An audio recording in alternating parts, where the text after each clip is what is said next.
How's it going, everyone? It's your host Tetris Shots here, and as you already saw in the thumbnail, today we'll be going over the top 10 strongest characters in Tokyo Revengers. Before we begin, I just want to let you guys know that this video will contain spoilers from the manga, and if you are only an anime only watcher, I suggest clicking off the video to avoid further spoilers. Also, a quick thing to add is that I'll be making a top 11 instead of a top 10 as you saw in the title, as you'll know why later in the video. And finally, I'll be excluding characters such as both Senju and South and the former first generation Black Dragon members from the list, not because they are weak, far from it, but because they are only recently introduced in the story and we've only seen a few glimpses of them in action, but not enough feats to rank them properly in this list. Now without further ado, let's get into it. Now taking up at number 11 spot, we have Mitsuya. Mitsuya was the 2nd division captain of Tomen and definitely is someone who deserves his rank, as he was able to hold his own against Taiju Shiba, who was using 70% of his strength, and Taiju even admitted that Mitsuya was a tough opponent to face. Also, when the Tenjiku gang was raiding and hunting down Tomen members all over Shibuya, Mitsuya was seemingly going toe-to-toe with Kanji Mochizuki, one of the Heavenly Kings, the same person who Chushai Chifuyu during their first encounter, and casually defeated both Smiley and Angry on a one-on-one with relative ease. Next up at number 10, we have Ryohei Hayashi, nicknamed Peion. Peion was a vice captain and later became the acting captain of the 3rd division in Tomen. Although he's one of the dumbest characters in the series and his durability isn't that impressive, he does certainly make up for it with his strength. During Tomen's final showdown against Tenjiku, Peion volunteered to be the forerunner for Tomen against Madarame Shion, one of the 4 heavenly kings of Tenjiku, and was the former leader during the 9th generation of Black Dragons. Izana even stated that Shion was Tenjiku's top mad dog, and everyone in Tenjiku gang were convinced that Shion was going to win, and to everyone's shock, Peion could just casually one-shots him. It was only then Hake was quoting Mitsuya's own words that Peion was above him in terms of strength, which by that statement alone does seem to have some validation behind it, as after we do see Peion steamrolling through Tenjiku's forces, and if it wasn't for Izana, he likely would have kept steamrolling through, as he didn't show any signs of slowing down. In the number 9 spot, we have Shuji Hanma. Hanma was one of the antagonists in Tokyo Revengers, and to some extent the right-hand man of Kizaki, though in reality he's merely one of Kizaki's chess pieces. Hanma was the temporary leader of Mobius, was the acting leader of Valhalla, and the former 6th division captain of Tomen, as many people tend to forget. Aside from his impressive resume, Shuji does have some solid feats. During Tomen's brawl against Mobius during a festival, Hanma was capable of blocking a casual kick from Mickey and managed to keep him at bay until Mobius' eventual defeat against Tomen. Another thing to add on is that he managed to keep Draken busy during Tomen's brawl against Valhalla, and after Tomen's victory against Tenjiku, Hanma managed to keep Draken at bay again so Kazaki could escape. Also, you have to factor in his durability. Although Hanma isn't near on Draken's level in terms of strength, Hanma's durability was one of, if not the biggest factor for keeping Draken busy for so long, and there are multiple instances that Draken had always referred to Hanma as a zombie, as he doesn't go down no matter how many times Draken keeps punches him. Also, some people tend to downplay Hanma, as after his first fight against Mickey, he usually tends to play dirty or use dirty tricks to have a fight to his advantage, which to be fair is true to some extent, as he did have a metal pipe against his second fight against Draken. But the thing about Hanma is that he usually does these methods so he could put in the least amount of work as possible, and will only step up to the plate if he has to, and will only continue to do so until he either loses or achieves his goal. To support that claim, we did see Hanma backing off during his fight against Mickey after it was clear that Mobius was done for. He prevented Draken from helping Mickey after Mickey collapsed from losing too much blood, and again kept Draken busy so Kazaki could escape. Even Draken questioned him on like what's wrong when he stopped fighting, with Hanma replying that he'd lost and after saying he should have escaped by now, and therefore there was no use for him to continue fighting. Now the reason why I placed him in the number 9 spot instead of to say the 10th spot is because he does have similar feats as Peion, as Peion did gather the whole Mobius gang to attempt to take down Draken, and Hanma did have a good amount of Valhalla members blocking Draken's path to get to him. Nowhere near as many as Peion had with him, but a good amount. Also, another thing to add is that both of them were one-shotted, as Hanma was defeated by Bloodlusting Mickey with a single kick, and Peion was one-shotted by Izana with a single kick as well, and both of whom are regarded as the strongest characters in the series so far. But all in all, I would place Hanma higher than Peion, as I believe that Hanma does have better feats. Taking up number 8, we have Baji. Baji was the former captain of the 1st division and is definitely one of the strongest captains in Tomen. His best feats include defeating the around 15 gang members when he saved Kafuyu after he was ambushed by them. Also, during Tomen's brawl against Valhalla, despite being fatally injured with a stab wound, Baji managed to solo 50 Tomen members practically unharmed and could have easily killed Kazaki had he wanted to, which till date is still one of the best feats in the series, and Baji could debatably be a spot higher if it weren't for the person above him. In the 7th spot, we have Yasuhiro Muto, nicknamed Mucho. Mucho was the 5th division captain in Tomen, and by the looks of it, he seems to be a very strong opponent.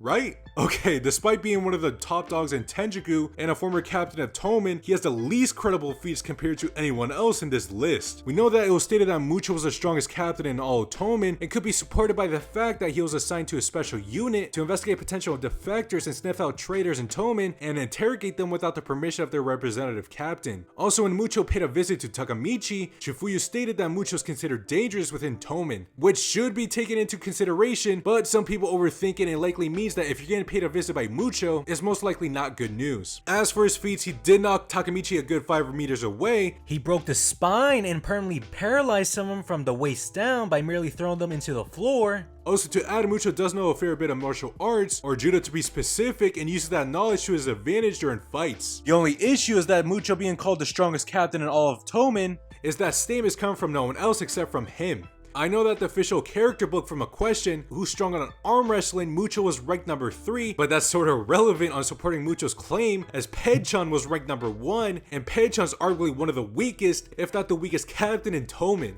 I know earlier in the video I said I will exclude people like Senju and Self because they are only recently introduced and only seen a few glimpses of what they are capable of. But unlike the other two, it's very unlikely we'll see any new information about Mucho, as he was killed to the point that he turned into a freaking skeleton by Haruchiro. So I gotta make do on what we got. Of course, I'm not doubting that he isn't one of the top tier characters within the series, but we really have to take his word for it on him stating being the strongest captain in Tomen. But since there isn't much to disprove his statement, I guess it's safe to place it on number 7 spot ahead of the other Tomen captains. And number 6, we have Taiju Shiba. Taiju was a 10th generation leader of the Black Dragons. His intimidating appearance is the only thing going for him, despite being 16. He without a doubt has one of the best feats so far in this list. To start off, he managed to knock Takamichi back about the same distance as Mucho did, only using 30% of his strength, and Takamichi stated that up until that point, it was the most powerful punch he ever felt, as up to that point, Takamichi has taken punches from Ozanai, Baji, and has taken a punch from a bloodlusted Mickey.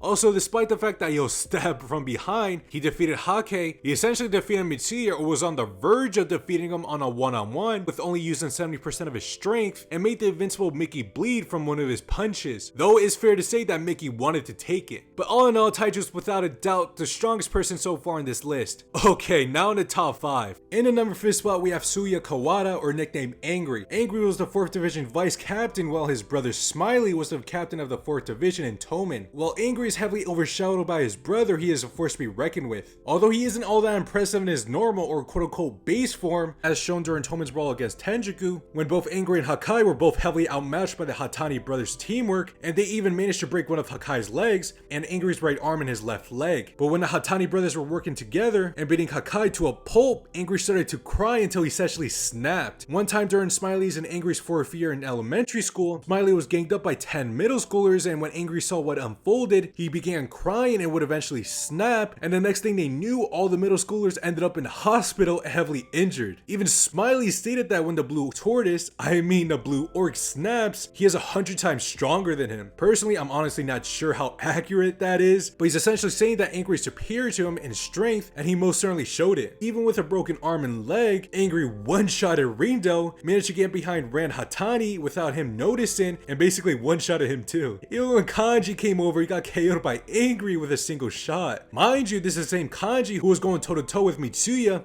and Mitsuya was holding his own against Taiju, who was using 70% of his power. If that wasn't enough, Mucho, quote-unquote the strongest captain in Tomen, realized that Angry was the dark horse of Tomen and decided to take him on, and what looked to be Mucho about to slam Angry on the cement floor, Angry easily countered him and unsurprisingly defeated him as well. Now for a recap, even with a broken arm and leg, he still managed to one-shot Kanji, one-shot Mucho, and one-shotted both the Hatani brothers. The Crying Blue Orc is without a doubt one of the strongest characters in the series. Alright, number 4 we have Kakucho, one of the 4 heavenly kings of Tenjiku and the right-hand man of Izana. Although in his first appearance he looked to be weaker than Smiley at first glance, that is far from the case. Kakucho was able to catch Mucho's blade when he attempted to kill Angry and knocked out Mucho with a single shot. He then went on and matched Angry's orc form and speed and one-shotted him, and simultaneously took down both Chifuyu and Inui in one shot. Izana even stated that Kakucho was the strongest in Tenjiku, and later on stated that Kakucho was his strongest soldier. Also, he's the only person so far in this series to push Takamichi the farthest. I know that might not be the most impressive feat to some people, and I don't want to give too much weight as I want to save it for a future video, but if I was making a top 10 most durable characters in Tokyo Revengers, Takamichi would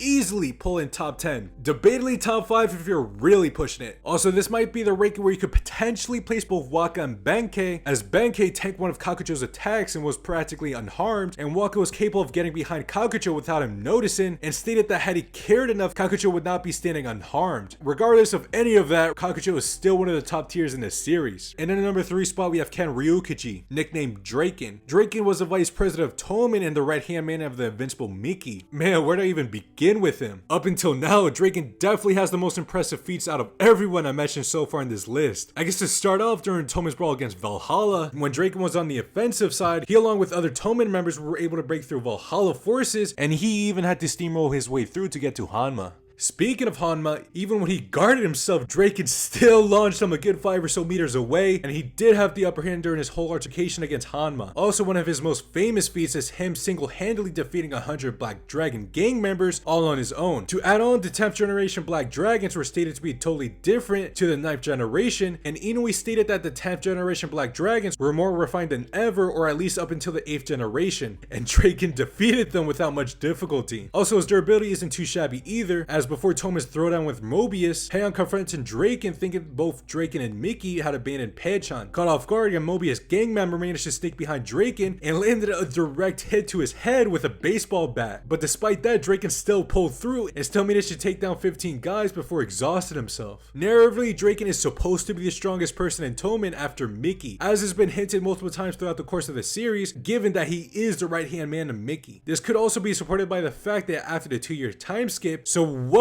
look at that neck. As I was saying, South repeatedly from time to time persisted with Draken for joining his gang, and South stated that after he brought him on board, he was going to crush Brahmin. Also, Draken had even taken direct blows from South and even sent South flying with one of his punches. Also, Kakucho is considered South's trump card, and Kakucho isn't going to work under someone who is weaker than him, so it's easy to say that South scales above him, and regardless of them only trading blows, it's fair to say that Draken is above Kakucho, given everything I said previously about Draken. Now, this is around the spot where you could potentially place both South and Senju, as South did manage to recruit most of the worst generation under his wing, and as for Senju, if she's leader Brahmin, it's probably fair to say that she's above everyone else in Brahmin, including the first generation Black Dragons. Also, one of the most recent chapters in Tokyo Revengers in chapter 219, Senju stated that she could take on the whole Roku gang all on her own, including the notorious South. Also stated that both South and Senju are equal to Miki, but it's most likely only meant to statual power status instead of actual strength. Of course, I'm highly speculating here, and a lot of things could change as the story progresses further down the line, which again is the reason why I excluded both South and Senju from the list, as the recording of this video there aren't enough feats for me to rank them properly. Now, setting aside from my little ramble, taking up the number 2 spot is unsurprisingly Izana. Izana was a 4th generation president of the Black Dragons and a former gang leader of Tenjiku. Now, being the leader of the Tenjiku gang, Izana was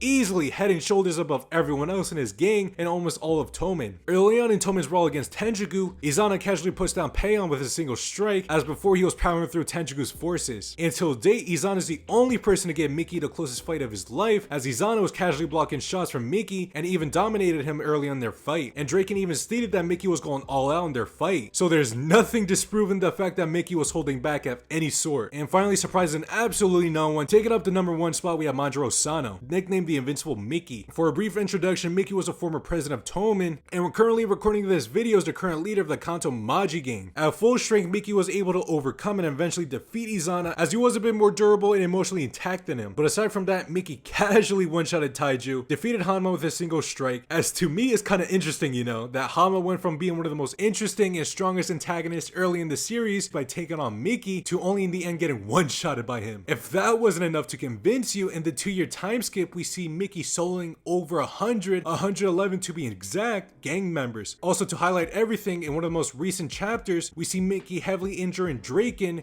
Mitsuya, Kafuyu, and knocking out Payon, while simply taking them all on at the same time. Also, his durability isn't no slouch either, as he did withstand an attack from behind by Kazutora with a metal pipe, and at one point was pinned down and took multiple hits from the head with a metal pipe. And to top it off, Miki still had the strength to break himself free out of that stronghold and KO'd Kazutora in that whole ordeal. Miki's truly the number 1 delinquent in Japan, and narratively the strongest character in the series. Well, anyway guys, that's all I have for today's video, and if you'd like to see more future Tokyo Revengers content, hit that subscribe button. Thanks for watching. I'll see you guys next time. Peace out.